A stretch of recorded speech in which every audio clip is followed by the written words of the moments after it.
आपलासं कर, कारण की तो भगवंत आपलासं केल्याशिवाय तुझ्या जीवाला सुख प्राप्त होणार नाही रे. आपुला तो एक देव करुणी घ्यावा तेने गेले जीवा सुख नये. खरी अर्थाने सुख जीवनामध्ये तुला प्राप्त होणार नाही. भगवंत आपलासं कर, भगवंताचं जीवनामध्ये काय कर, नामचिंतन कर. म्हणजे सांगण्याचं तात्पर्य जीवनामध्ये जीवन जगत असताना आपल्या हिताचा उपदेश करणारे आणि हिताचा मार्ग दाखवणारे जर कोणी असतील तर ते म्हणजे आहेत फक्त संत महात्मे. संत महात्म्यांनी जगाला धर्म शिकवला, संत महात्म्यांनी या जगाला परमार्थ शिकवला. विठाला विठाला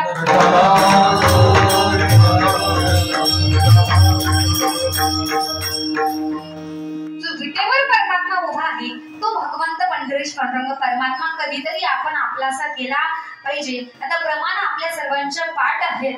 आज 28 युग झाले तो पांडुरंग परमात्मा कुठे उभा आहे हे कुणी सांगितलं आपल्याला? संत महात्म्यांनी सांगितलं. कारण की युगे झाली 28, अजून म्हणे ना खाली पैसा 28 युगापासून तो परमात्मा पंढरीश पांडुरंग परमात्मा आजही विटेवरती उभा आहे. आता ती 28 युग कोणती माहिती आहेत का आपल्याला? माहिती आहेत 28 युग? 4 युग माहिती आहेत आपल्याला, बरोबर? सत्ययुग, द्वापरयुग, त्रेतायुग, कलियुग.